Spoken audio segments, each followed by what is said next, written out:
Nah, saudaraku, hari ini kita akan masuk di bagian yang terakhir dari seri khotbah Building Resilience, membangun ketahanan.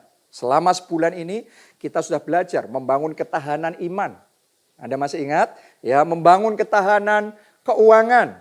Kemudian kesehatan. Minggu lalu kita belajar the source of resilience, sumber ketahanan. Itu Holy Spirit, itu Roh Kudus. Dan kali ini, saudaraku, di minggu yang kelima ini, ya, ini spesial sekali. Karena di minggu yang kelima ini adalah momentum juga untuk kita masuk di seri khotbah yang baru di bulan depan. Oke, di bulan Juni. Jadi di minggu ini ya saya akan bagikan sama saudara firman Tuhan yang judulnya membangun ketahanan keluarga. Ini penting sekali. Ya, apalagi saat ini krisis sedang melanda dunia. Krisis sedang melanda Indonesia. Penting sekali keluarga kita mempunyai resilience yang kuat. Mempunyai daya tahan yang kuat. Dan untuk kita bisa menghadapi krisis ini. Bertahan melalui krisis. Bahkan berkemenangan melalui krisis ini. Penting sekali untuk kita membangun kesatuan di dalam keluarga kita. Oke, mari saya bacakan dulu. Kejadian 6 ayat 13 sampai 18. Berfirmanlah Allah kepada Nuh. Berarti ini bicara tentang Nuh dan keluarganya. Aku telah memutuskan untuk mengakhiri hidup segala makhluk. Sebab bumi telah penuh dengan kekerasan oleh mereka. Jadi aku akan memusnahkan mereka bersama-sama dengan bumi. Ini adalah masa ya di awal penciptaan dunia dulu ya ketika waktu itu air bah mau melanda bumi. Oke, saya lanjutkan ayat 14. Buatlah bagimu sebuah bahtera dari kayu gofir. Bahtera itu harus kau buat berpetak-petak dan harus kau tutup dengan pakal dari luar dan dari dalam. Beginilah engkau harus membuat bahtera itu 300 panjangnya, 50 hasta lebarnya, dan 30 hasta tingginya. Ini besar sekali. Buatlah atap pada bahtera itu dan selesaikanlah bahtera itu sampai sehasta dari atas. Dan pasanglah pintunya pada lambungnya. Buatlah bahtera itu bertingkat bawah, tengah, dan atas. Sebab sesungguhnya aku akan mendatangkan air bah meliputi bumi untuk memusnahkan segala yang hidup dan bernyawa di kolong langit. Segala yang ada di bumi akan mati binasa. Ayat 18 saudara perhatikan. Ya. Tetapi dengan engkau.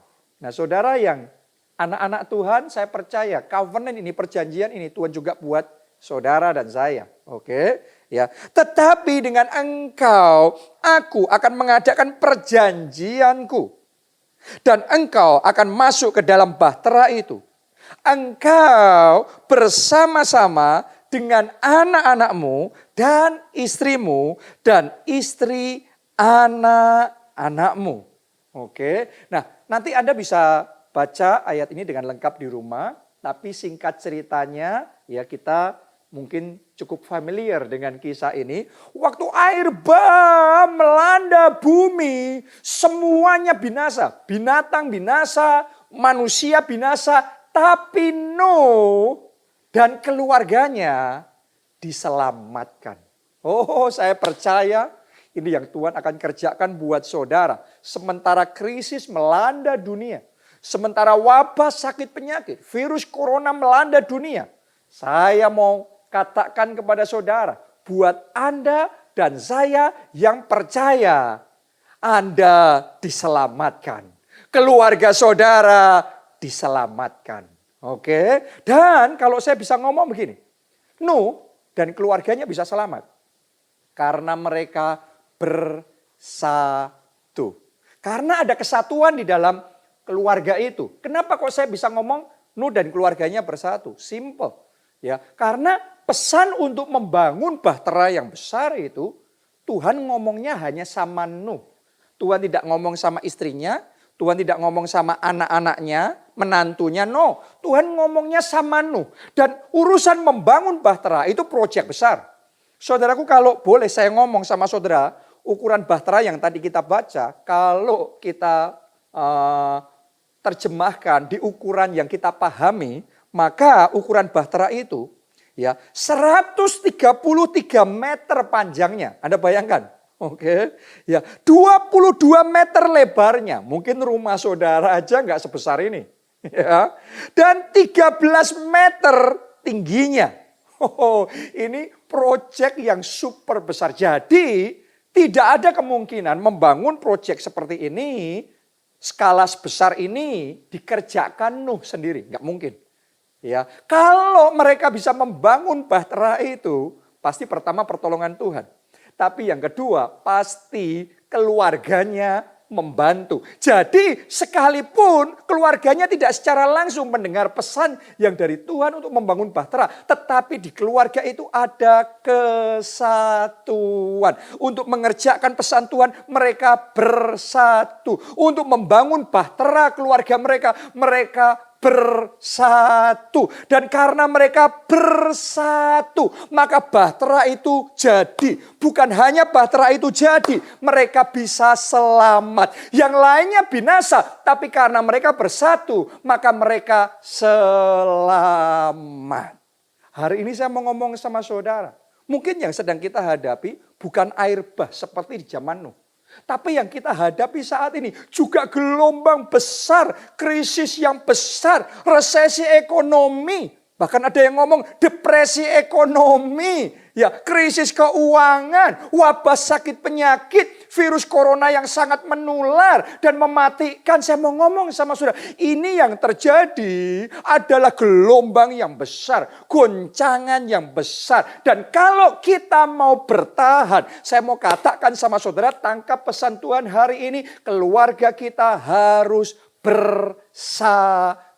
Kalau keluarga kita nggak bersatu, terpaannya besar, goncangannya besar, kita nggak bisa tahan. Tapi kalau keluarga saudara bersatu, ada kesatuan yang kokoh di dalam pernikahanmu, di dalam keluargamu, saya percaya nggak peduli gelombangnya, tekanannya, sebesar apapun, tetapi Tuhan akan menolong saudara dengan bahtera keluarga saudara. Anda selamat.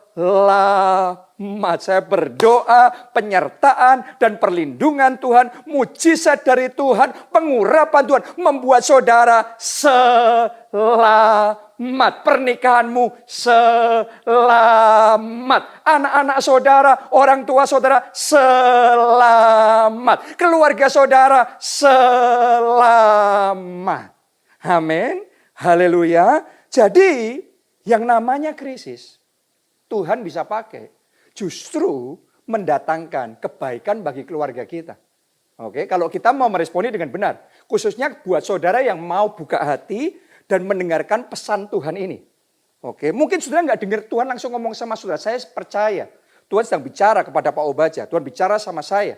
Dan hari ini kita sampaikan sama saudara. Dan kalau Anda mau mendengar pesan Tuhan ini, Anda meresponi, saya yakin krisis tahun ini bukan akan menghancurkan saudara, tetapi akan mendatangkan kebaikan di dalam hidup saudara. Kita baca Roma 5 ayat 3-5. Dan bukan hanya itu saja, kita malah bermegah juga dalam kesengsaraan kita. Ya, kalau kita disuruh pilih, seharusnya kita nggak mau yang namanya kesengsaraan. Ya, yang namanya masa krisis, yang namanya masa resesi itu nggak pernah menyenangkan. Ya, kalau kita bisa memilih menolak, kita akan menolak itu. Tapi kadang-kadang kesengsaraan diizinkan, masa krisis diizinkan. Kenapa? Karena Tuhan mau mengerjakan hal yang baik, bahkan berlipat kali ganda di dalam kehidupan kita. Ya, mari kita lihat apa yang dihasilkan dari kesengsaraan. Karena kita tahu bahwa kesengsaraan itu menimbulkan ketekunan. Itu yang pertama. Dan ketekunan menimbulkan apa? Tahan uji. Itu berkat yang kedua. Dan tahan uji menimbulkan apa? pengharapan. Itu yang ketiga. Dan pengharapan tidak mengecewakan karena kasih Allah telah dicurahkan dalam hati kita oleh Roh Kudus yang telah dikaruniakan kepada kita. Jadi dengan kata lain, ketika krisis datang, tapi kita meresponi dengan baik, dengan benar. Ketika kesengsaraan datang, kita meresponi dengan benar. Maka satu kesengsaraannya, tetapi yang baik yang dimunculkan oleh Tuhan ada tiga. Ada ketekunan, ada tahan uji, ada pengharapan. Artinya setiap kesengsaraan yang datang, yang Tuhan siapkan buat kita minimal adalah triple blessing. Berkat 3 kali ganda. Saya berdoa krisis ini bukan mendatangkan keburukan atau kehancuran buat saudara. Tapi buat Anda dan buat keluargamu triple blessing. Berkat 3 kali ganda tercurah bagi saudara. Coba saudara renungkan. Ya, untuk gereja kita juga ngalami di momen seperti ini ya, kita seperti seolah-olah dibatasi dan tidak bisa lagi untuk sementara ini beribadah di gedung gereja. Ya, tapi kita nggak mau tenggelam dalam kesedihan, kita nggak mau terus-menerus ada di dalam kesusahan. Ya kita percaya bahwa Allah turut bekerja dalam segala perkara untuk mendatangkan kebaikan. Dan ternyata benar. Ya, melalui krisis ini yang luar biasa, berkatnya bukan cuma triple blessing, tapi berlipat-lipat kali-kali ganda luar biasa. Tadinya, coba Anda renungkan. Tadinya, ya saya kalau khotbah buat saudara, kebanyakan hanya di weekend saja, di hari Sabtu atau Minggu saja. Tapi di masa krisis ini justru Tuhan mampukan saya untuk membagikan firman Tuhan hampir tiap hari. Dari Senin sampai Minggu, setiap hari saya bagikan firman Tuhan. Tadinya ya hanya sedikit orang yang punya kesempatan untuk langsung saya doakan. Tapi sekarang hampir tiap hari saudara bisa ngikutin live streaming saya, postingkan permohonan doa dan kita doa profetik di situ. Jadi doanya tiap hari dan sekarang tiap hari mujizat terjadi. Bukan cuma tiap hari terjadi, siang malam mujizat terjadi. Banjir mujizat yang luar biasa yang kita alami 2019 kemarin ternyata belum apa-apa. Yang 2020 ini banjir mujizatnya lebih dahsyat, lebih masif. Akibatnya saudara, bukan hanya itu saja. Yang percaya, orang-orang yang bertobat tiap hari. Gereja kita ini sedang mengalami tiap hari. Ya Tuhan menambahkan jumlah kita dengan jiwa-jiwa yang diselamatkan. Jadi pertobatan yang terjadi tiap hari. Keselamatan yang Tuhan berikan tiap hari. Saya percaya melalui krisis ini ada kegerakan tanpa batas, ada anugerah tanpa batas, ada kemuliaan Tuhan tanpa batas yang dinyatakan di tengah-tengah kita. Saya berdoa yang seperti itu juga saudara alami di dalam keluarga saudara masing-masing. Ya, kuncinya meresponi dengan benar, dengan baik. Karena kalau meresponinya salah, krisis malah menimbulkan masalah yang lebih besar. Ya kalau meresponi salah bukan triple blessing, ya, tapi malah masalahnya 3 kali ganda. Kalau meresponinya salah, malah akibatnya ya work from home malah jadi malas, malah jadi nggak produktif, produktivitasnya menurun. Ya, berapa banyak orang meresponi dengan salah dalam keadaan seperti ini? Ya, bukannya bangkit malah putus asa, malah bersedih hati, malah stres, malah panik. Saya mau ngomong begini sama saudara, hari ini ambil keputusan meresponi krisis ini dengan benar. Anda akan melihat apa yang Tuhan kerjakan untuk gereja kita, apa yang Tuhan kerjakan untuk jemaat kita yang lain. Tuhan akan buat juga dalam hidup saudara. Berkat minimal triple blessing, berkat 3 kali ganda, mujizat 3 kali ganda, bahkan 7 kali ganda. Tuhan kerjakan di dalam hidup saudara. Amin. Ya, jadi penting sekali untuk kita ya meresponi dengan benar. Doa saya justru melalui masa krisis ini, ya saudara dan keluarga saudara mengalami anugerah yang lebih besar. Saudara bisa punya waktu lebih banyak sama keluarga di rumah. Momen berkualitas waktunya, ya lebih bisa saling mengerti, lebih bisa saling dekat, lebih bisa saling mengasihi, bisa memaklumi. bisa membangun keakraban yang lebih baik, saling melayani, saling mendukung, lebih baik dalam keluarga. Doa saya itu yang terjadi di dalam keluarga saudara. Kalau Anda mau meresponi firman Tuhan hari ini dengan baik, blessing seperti itu mulai hari ini terjadi di dalam keluarga saudara. Ya, karena ini yang Tuhan kerjakan di Alkitab, dikisahkan. Keluarga-keluarga yang mengalami pemulihan justru ketika krisis terjadi. Masih ingat gak saudara keluarganya Yakub? Ya, keluarga ini problemnya banyak sekali. Mungkin saudara juga mengalami problem yang banyak dalam pernikahanmu. Ya, pertengkaran mungkin Anda di momen kayak gini ngalami ya ketidakcocokan, ya semakin meruncing masalahnya, seolah-olah keluarga kita kayak telur di ujung tanduk. Itu yang dialami keluarga Yakub waktu itu. Ya, karena kakak-kakaknya Yusuf, jadi anak-anak Yakub ini nggak bisa rukun, ya kakak-kakaknya Yusuf iri hati sama Yusuf, akhirnya mengkhianati, ya akhirnya menjual Yusuf jadi budak di negeri orang, terus ngasih laporan sama bapaknya bahwa Yusuf mati diterkam binatang buas. Jadi keluarga ini tercapik-capik, tercerai-berai. Mungkin saudara ngalami juga saat ini pernikahan saudara, hati saudara, perasaan saudara sedang tercapik-capik ya. Keluarga saudara tercerai-berai. Tapi yang luar biasa begini, justru di masa krisis ketika kelaparan itu melanda dunia pada zaman itu masa yang dipakai oleh Tuhan untuk mempertemukan kembali Yusuf yang sudah lama hilang ini, ya, dipertemukan kembali dengan keluarganya, ya, dengan Yakub, sehingga pemulihan keluarga terjadi. Bukan cuma pemulihan keluarga terjadi, berkat tercurah. Jadi saya berdoa melalui masa krisis ini. Anda hari ini ambil keputusan, ya saya mau meresponi firman Tuhan. Ya hari ini pesan Tuhan saya mau taati. Saya mau ikuti. Kalau itu engkau lakukan, saya yakin masa krisis ini Tuhan akan pakai membawa pemulihan, membawa kebaikan, membawa kesatuan bagi keluarga saudara. Haleluya. Satu lagi kisah dalam Alkitab. Yaitu kisah tentang anak bungsu yang terhilang. Masih ingat gak saudara? Ya, pada masa yang baik, anak bungsu ini malah jadi gak karu-karuan. Jadi gila. Akhirnya minta warisan. Akhirnya ninggalin keluarga, keluar dari keluarga. Hidup di negeri yang jauh, berfoya-foya. Sampai akhirnya datanglah masa krisis. Datanglah masa kelaparan melanda. Gara-gara itu dia jatuh miskin. Dia hidupnya hancur. Dia di titik paling rendah dalam kehidupannya. Tapi yang luar biasa, sampai di titik tertentu Tuhan bekerja. Ya, orang kalau sudah di titik paling rendah itu, kadang-kadang ya kalau dia mau buka hati, di situ Roh Kudus jamah dan dia mulai sadar. Ya, akhirnya dia ambil keputusan untuk kembali ke rumah bapaknya, kembali pada keluarga. Tadinya sudah meninggalkan keluarga, tapi sekarang kembali pada keluarga di masa kelaparan, di masa krisis.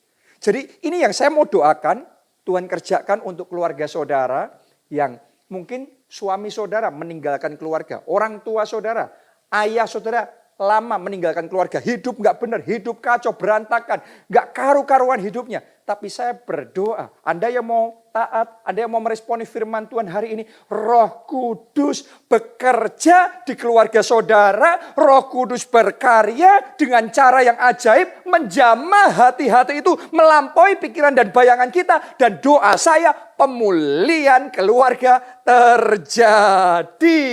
Anggota keluarga yang sudah lama keluar dari keluarga, meninggalkan keluarga, tapi bisa kembali dipersatukan, pemulihan terjadi. Doa saya itu yang Anda alami di dalam keluarga saudara. Oke, ya. Nah, sekarang pertanyaan yang penting buat kita. Bagaimana kita bisa membangun ketahanan keluarga kita, kesatuan di dalam keluarga kita? Bagaimana saudara dan saya bisa mempunyai keluarga yang resilient supaya ketika krisis ini datang, ya, kita bisa bertahan, ya, kokoh, bahkan berkemenangan. Gimana membangun keluarga yang seperti itu? Ada 3, saya mau bagikan sama saudara. Nomor 1, segera ambil langkah untuk rekonsiliasi. Oke, ya. Kenapa kok rekonsiliasi penting? Nah, saya mesti ngomong begini sama saudara, ya, keluarga yang punya resilience tinggi, keluarga yang punya daya tahan yang tinggi, itu bukan keluarga yang nggak punya masalah.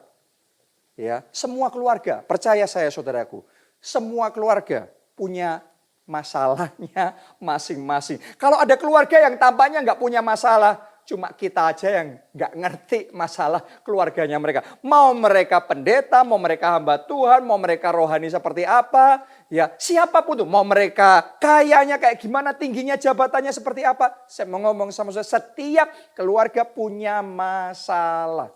Anda lihat aja di Alkitab, keluarganya Abraham punya masalah gak? Banyak. Keluarganya Isa, keluarganya Yakub, Yusuf. Keluarga-keluarga yang dicatat dalam Alkitab, orang-orang beriman, orang-orang yang percaya sama Tuhan. Ngalami juga yang Anda alami. Dalam pernikahanmu, dalam keluargamu, engkau bergumul. Mereka juga bergumul, ada masalah juga di keluarga mereka. Tapi saya mau ngomong begini sama saudara. Ya, keluarga yang resilience, keluarga yang punya ketahanan yang kuat, mereka bisa kuat seperti itu bukan karena tidak ada masalah. Masalah bisa terjadi, tapi ketika masalah itu terjadi, mereka cepat rekonsiliasi. Mereka cepat untuk berdamai. Itu bedanya. Oke, jadi masalahnya sama. Tapi komitmen, kesungguhan untuk rekonsiliasi, itu yang akan membedakan apakah keluarga kita, pernikahan kita bisa bertahan apa tidak. Ya, kita baca firman Tuhan, Matius 5, ayat 23 sampai 24. Anda yang mau Tuhan bekerja di dalam keluarga, di dalam pernikahan saudara, ini pesan Tuhan yang saya mau bagikan buat saudara. Jadi Anda yang mau menjadi pelaku firman Tuhan, Anda dengarkan baik-baik. Kalau Anda lakukan ini, Tuhan akan bertindak di dalam keluarga saudara. Oke, Matius 5 ayat 23 sampai 24. Sebab itu, jika engkau mempersembahkan persembahanmu di atas mezbah dan engkau teringat akan sesuatu yang ada dalam hati saudaramu terhadap engkau, tinggalkanlah persembahanmu di depan mezbah itu dan, tolong dengarkan, ini kuncinya, pergilah berdamai dahulu dengan saudaramu, lalu kembali untuk mempersembahkan persembahanmu itu. Jadi ini pesan Tuhan, tolong dengarkan baik-baik. Pesan Tuhan adalah berdamai dahulu dengan saudaramu. Saudara ini bicara tentang keluarga kita. Ya, saudara ini bicara tentang istri saudara.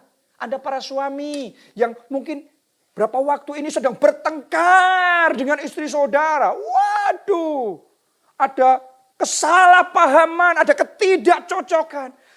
Ini pesan Tuhan loh buat saudara, berdamai dulu sama istrimu. Istri-istri yang wah kemarin ribut sampai nggak terima, sakit hati, kecewa luar biasa. Tolong dengarkan pesan firman Tuhan hari ini buat saudara, jadi pelaku firman Tuhan ya. Berdamai dulu dengan suamimu. Saudara yang kemarin bertengkar sama anak, sama orang tua. Berdamai dengan orang tua. Berdamai dengan anak-anak. Berdamai dengan mertua. Berdamai dulu dengan keluarga saudara. Saudaraku, ini pesan Tuhan. Ya, kalau disuruh berdamai, berarti tadinya belum damai kan? Jadi khotbah ini buat saudara yang di keluarganya yang hari-hari ini ya mungkin sedang mengalami goncangan. Bukannya berdamai malah berperang. Nah buat saudara yang sedang berperang nih, suami istri yang sedang berperang. Oke, kakak adik yang sedang berperang. Ini ipar yang sedang berperang. Ya mertua menantu yang sedang berperang. Ini pesan Tuhannya berdamai. Terima pesan Tuhan ini. Kenapa? Karena kalau saudara mau terima pesan Tuhan ini, ada blessing, ada berkat yang akan menyertai saudara. Kita baca Mazmur 133. Ini terkenal sekali kan? Ayat 1 sampai 3. Ya, ini berkat kalau Anda mau berdamai sama keluarga saudara. Nyanyian ziarah Daud, sungguh alangkah baiknya dan indahnya apabila saudara-saudara diam bersama dengan rukun.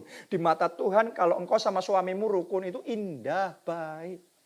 Kalau saudara sama istri saudara, saudara sama mertua, sama menantu, sama anak, itu rukun, itu indah, itu menyenangkan, itu menyentuh hati Tuhan. Oke, itu sebabnya ada berkat yang Tuhan akan berikan. Seperti minyak yang baik di atas kepala meleleh ke janggut, yang melelet ke janggut Harun dan ke leher jubahnya, seperti embun gunung Hermon yang turun ke atas gunung-gunung Sion. Sebab kesanalah pada keluarga saudaralah, untuk rumah saudaralah, untuk kehidupan saudaralah, Tuhan memerintahkan. Apa yang diperintahkan Tuhan? Yang pertama, berkat. Berarti ada berkat secara keuangan, secara finansial. Ada blessing, ada berkat di dalam kesatuan. Ada berkat keuangan. Ini kita perlu loh di kondisi dunia sedang mengalami resesi ekonomi begini. Saudaraku, Anda butuh berkat keuangan yang daripada Tuhan. Itu sebabnya berdamai, bersatu dengan keluarga saudara. Hebatnya bukan cuma berkat keuangan yang ditulis di sana.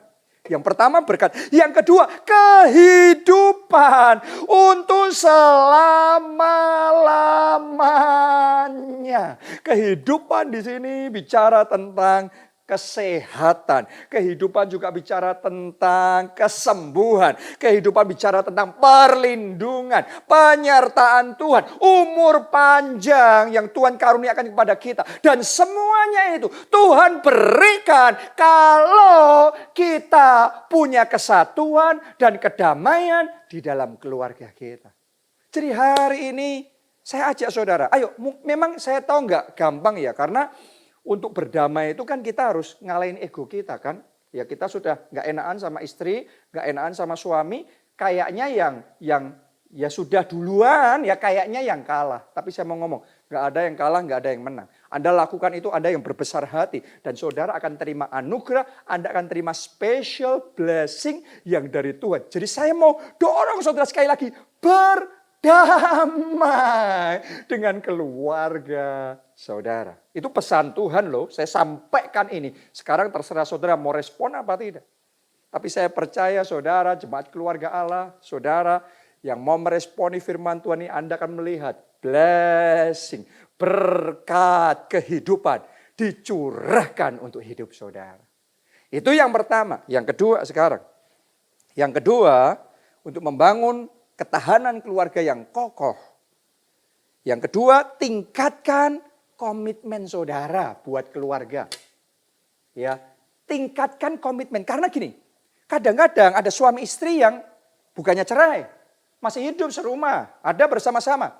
Tapi komitmennya sama pasangannya nggak sama seperti dulu lagi, sudah berkurang.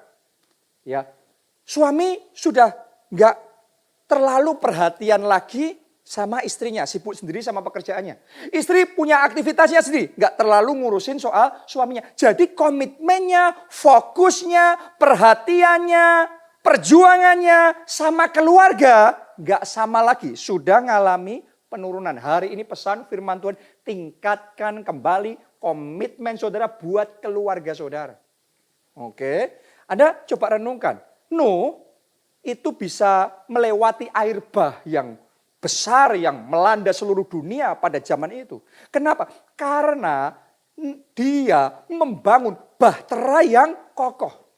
Kalau bahteranya nggak kokoh, nggak kuat, mungkin dipakai sebentar bisa. Tapi wah bocor, wah rusak. Bayangin kalau masih air bah itu melanda dunia dan bahteranya Nuh sudah rusak duluan, maka dia ikut binasa. Jadi buat saudara dan saya, kita masing-masing punya bahtera rumah tangga kita. Bahtera keluarga kita. Saya berdoa bahtera saudara nggak rapuh. Bahtera saudara nggak bocor. Bahtera saudara nggak lemah. Saya doa bahtera saudara kuat. Bahtera pernikahanmu kuat. Bahtera keluarga saudara kuat. Dan bahtera itu bisa kuat kalau Anda membangun dan meningkatkan komitmen saudara pada keluarga saudara. Jadi saya ingin ajak saudara ya di momen seperti ini, ayo tingkatkan waktu saudara buat keluarga saudara. Tingkatkan perhatian saudara buat keluarga saudara. Tingkatkan kerja keras karena butuh kerja keras loh untuk keluarga, membangun keluarga ya, untuk memperhatikan itu butuh kerja keras. Bukan cuma pekerjaanmu yang butuh diperhatikan, keluargamu butuh diperhatikan. Bukan cuma banyak hal yang perlu Anda urusi. Anak saudara, ya pasangan saudara, keluarga saudara perlu diurusi. Dan itu butuh komitmen. Butuh kerja keras untuk menjaga bahtera, butuh kerja keras. Nuh untuk menjaga bahteranya. Anda bayangin kan di situ banyak binatang. Itu kalau nggak dibersihin tiap hari baunya luar biasa. Benar apa tidak? Jadi mereka itu kerja keras di bahtera itu. Saya mau ngomong sama saudara, banyak keluarga yang tidak kerja keras, tidak komitmen kerja keras, membereskan urusan ini itu. Sehingga bau, gak enak keluarganya, aduh banyak sakit hatinya, banyak kekecewaannya gak diberesin. Jadi hari ini saya ajak saudara tingkatkan kembali komitmen saudara, prioritas saudara, perjuangan saudara untuk membangun pernikahan dan keluarga yang kuat. Sehingga krisis boleh melanda, tapi kita tahan, kita kokoh, kita kuat, bahkan kita berkemenangan. Amin. Amin. Ya, dan sekarang yang terakhir, yang ketiga, ya, gimana kita membangun keluarga yang resilience, yang ketahanannya kuat. Nomor 3, jadikan keluarga saudara home sweet home.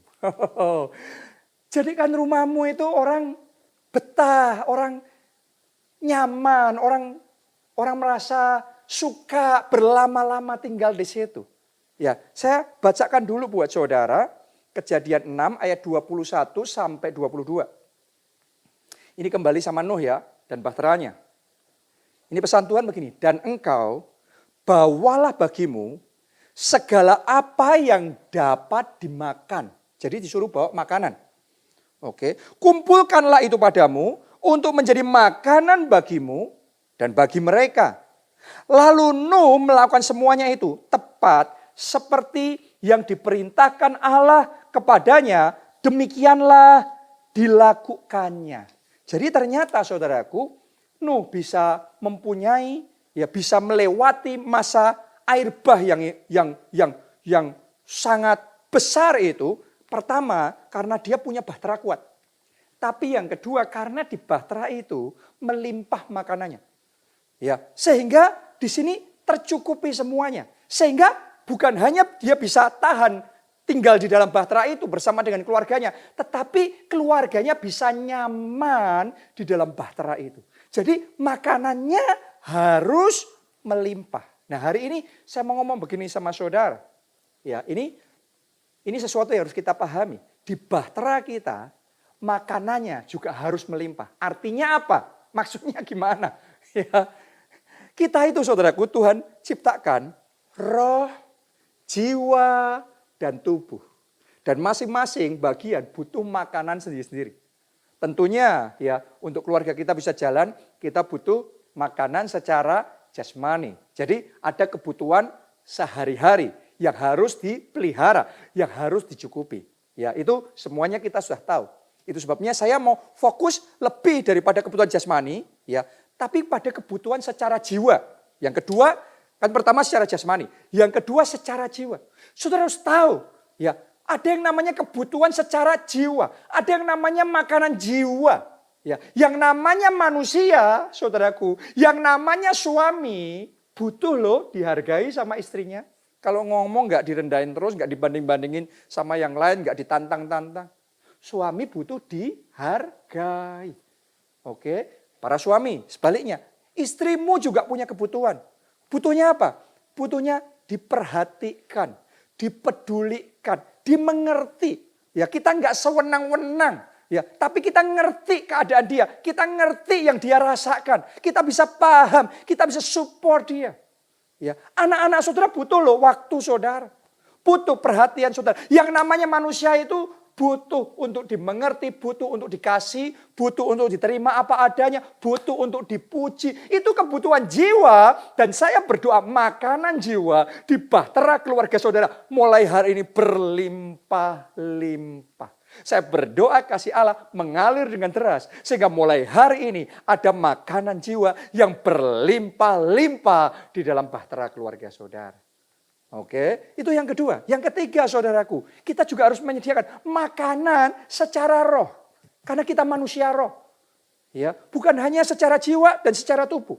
Tapi kita punya kebutuhan roh. Karena itu saya ajak saudara di momen seperti sekarang ini, buat makanan roh di rumah saudara berlimpah-limpah.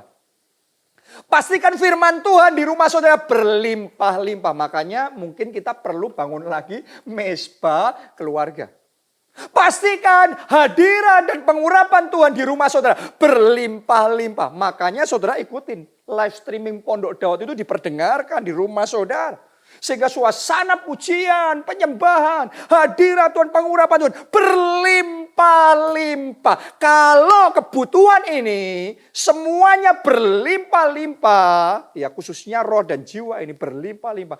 Saya percaya Tuhan akan memampukan saudara melewati krisis ini. Anda akan diberikan kekuatan, apapun boleh terjadi. Resesi mungkin boleh terjadi, tapi karena ada penyertaan Tuhan, Anda bisa bertahan, Anda bahkan bisa berkemenangan di dalam hidup saudara, di dalam keluarga saudara. Oke, jadi pertanyaannya sekarang, siapa di antara saudara yang mau untuk meresponi firman Tuhan hari ini? Karena hanya yang mau meresponi firman Tuhan, jadi pelaku firman. Saudara akan melihat bagaimana Tuhan bertindak dalam hidup saudara. Amin. Mungkin Anda tanya, apa yang harus saya lakukan? Dimulai tadi yang pertama, berdamai. Keluarga yang punya resiliensi yang kuat, bukan keluarga yang nggak punya masalah. Kita semua punya masalah, ya. Tapi waktu masalah terjadi, kita mau berdamai. Amin. Jadi hari ini saya mau ajak suami-suami, ayo berdamai sama istrimu. Yes. Istri-istri yang kemarin kita sempat ribut di rumah, saudara berdamai sama suami saudara. Ayo berdamai sama orang tua, sama anak, sama keluarga saudara. Anda yang mau berdamai, saya ajak saudara, angkat dua tangan saudara dan ikuti doa saya. Katakan, Tuhan Yesus. Tuhan Yesus. Mari katakan sekali lagi dari hatimu, lebih kuat. Katakan, Tuhan Yesus. Tuhan Yesus. Aku mau jadi pelaku firman. Jadi pelaku. Aku mau berdamai. Aku mau mengampuni. Mari sekarang semuanya berdoa. Saya ajak saudara berdoa. Berdoa, angkat doa di hadapan Tuhan. Masing-masing berdoa. Sampaikan komitmen saudara kepada Tuhan. Tuhan, aku mau berdamai. Aku nggak mau lagi berperang. Mulai saat ini kami berhenti berperang. Kami mau berdamai. Kami mau membangun kesatuan di dalam keluarga kami, di dalam pernikahan kami, menghadapi krisis yang sedang melanda dunia ini. Oh, kami mau berdiri bersama-sama sebagai satu kesatuan keluarga yang utuh, yang kuat, yang kokoh. Berdoa saudara, berdoa. Oh, rala pasya. Karena semuanya dimulai dari kita dulu, meresponi firman Tuhan. Anda lakukan bagianmu, Tuhan akan melakukan bagiannya. Jadi hari ini, saudara ambil keputusan berdamai. Anda ambil keputusan mengampuni. Anda ambil keputusan untuk meningkatkan kembali komitmen saudara dalam keluarga. Anda ambil keputusan untuk memastikan supaya makanan roh, makanan jiwa itu berlimpah-limpah di dalam bahtera keluarga saudara. Mari saat ini semuanya ambil keputusan, katakan, Tuhan aku mau. Tuhan, aku mau ya Tuhan. Aku mau ya Tuhan. Orala pasyar. Skirala pasyar. Orala pasyar. Ataka pasyar. Saudaraku, saat ini saya mau berdoa bagi saudara. Karena Anda sudah komitmen sama Tuhan. Sekarang saya mau berdoa supaya Tuhan yang turut campur di dalam keluarga saudara. Karena kadang-kadang dalam keluarga kita tuh coba untuk bicara. Kita coba nyelesain masalah. Bukannya selesai, masalah tambah besar, urusan tambah runyam. Berapa banyak pernikahan yang sedang menghadapi goncangan di masa seperti ini, malah keluarganya, pernikahannya malah mengalami kekacauan yang luar biasa. Tapi hari ini Anda sudah komit untuk menjadi pelaku firman, meresponi firman Tuhan. Saya mau berdoa supaya Tuhan Yesus, supaya Roh Kudus turut campur dalam Amin, keluarga saudara, amin. menjamah hati yang keras, memulihkan hati yang terluka, Amin. sehingga mujizat pemulihan keluarga itu bisa terjadi dalam pernikahan saudara, Amin. bisa terjadi dalam keluarga saudara. Amin. Anda yang mau keluarganya dipulihkan, Anda yang mau Roh Kudus bertindak menjamah pasangan saudara, menjamah hati saudara, menjamah anggota keluarga saudara, sehingga pemulihan terjadi. Mari angkat dua tangan saudara, ikuti doa saya, ikuti kata-kata saya. Katakan, ya Bapa. Ya Bapa. Oh, lebih kuat katakan, ya Roh Kudus. Ya Roh Kudus. Bekerjalah. Bekerjalah. Jamah aku. Jamah aku. Jamah keluargaku. Jamah keluarga. Pulihkan kami. Pulihkan kami, Mari semuanya, Tuhan. saya ajak saudara. Ayo angkat suara berdoa. Pulihkan kami ya Tuhan. Kami. Pulihkan pernikahan kami. Pulihkan hatiku. Pulihkan hati pasanganku. Pulihkan hati anak-anakku. Orang tuaku, pulihkan hati kami. Pulihkan hubungan yang sudah rumit, yang sudah rusak. Tuhan, pulihkan hubungan kami. Tuhan, jamah. Tuhan, barui hati kami dengan hati yang baru, sehingga pemulihan keluarga itu bisa terjadi. Ya, turut campur Tuhan. Turut campur ya Roh Kudus. Berkaryalah. Apa yang bisa kami lakukan, kami komit melakukannya. Selebihnya kami berserah. Kami berserah, kami berserah. Tuhan turut campur. Tuhan yang berkarya. Tuhan yang melembutkan hati yang keras. Ya, curahkan anugerah-Mu Tuhan. Curahkan anugerah-Mu, pulihkan keluarga kami. Terima kasih Tuhan. Terima kasih. Kami tahu sesuatu sudah terjadi. Kami tahu mujizat pemulihan keluarga sudah terjadi. Terima kasih, ajaib Engkau Tuhan. Kami naikkan syukur, kami naikkan pujian, kami naikkan semua hormat bagi Yesus Kristus. Dalam nama-Mu kami berdoa. Mari semuanya kita katakan bersama. Amin. Amin, amin, amin.